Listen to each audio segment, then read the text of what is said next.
me a god. They call me a god. They call me a god. They call me a god. Let's go.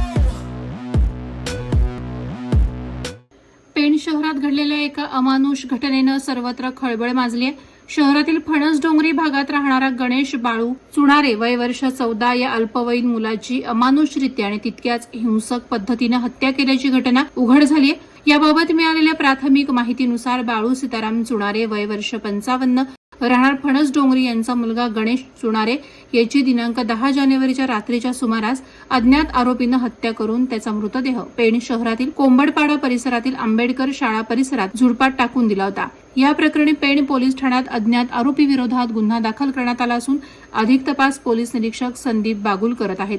यावेळी घटनास्थळी Raigad police अधीक्षक सोमनाथ घारगे, अपर police अधीक्षक, उपविभागीय police अधिकारी गजानन टोंपे यांनी भेट देऊन परिस्थितीचा आढावा घेतलाय.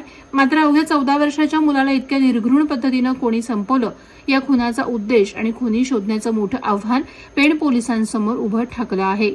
वादळवारा लाईव्हसाठी किरण बांधणकर, पेण. नवी मुंबई व रायगड जिल्ह्यातील ताज्या बातम्या आणि घडामोडींसाठी सबस्क्राईब करा वादळवारा लाईव्ह चॅनल आणि दाबा बेल आयकॉन.